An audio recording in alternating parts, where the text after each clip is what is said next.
Arus mudik kereta api pada periode Nataru 2025-2026 terus menguat.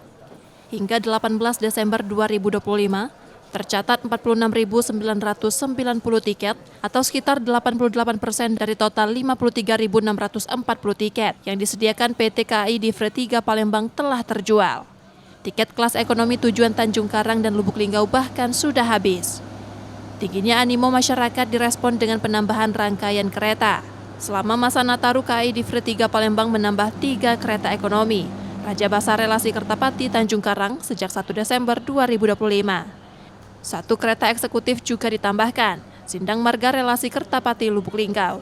Selain itu, 1 kereta ekonomi Bukit Serelo relasi Kertapati Lubuk Linggau diperkuat mulai 18 Desember 2025 hingga 4 Januari 2026. Aspek keselamatan dan keamanan penumpang tetap menjadi prioritas utama. Operasional kereta dipastikan berjalan optimal untuk mengimbangi lonjakan penumpang selama libur akhir tahun.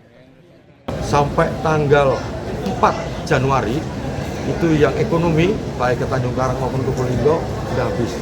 Tinggal yang bisnis sama eksekutif. Ya. Tahun ini insya Allah dengan penambahan tadi, kita siap tempat duduk itu 53.000 tempat duduk. Titik ekstrim sebenarnya kami ada di Penimur Niru, ya itu daerah hutan.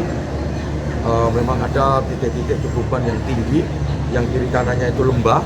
Nah itu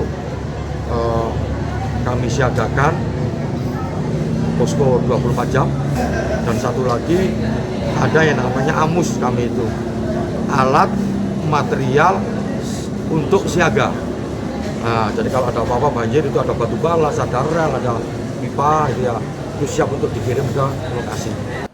Bagi warga, kereta api tetap menjadi pilihan utama karena dinilai lebih nyaman dan aman untuk perjalanan jarak jauh.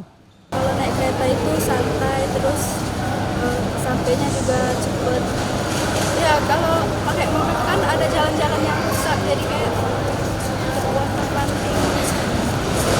Rencananya kan masuk tanggal 12, rencananya tanggal 10.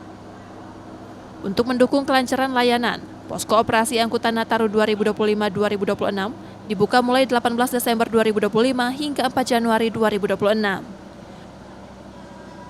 Muhammad Reza Pahlevi, Kompas TV, Palembang, Sumatera Selatan.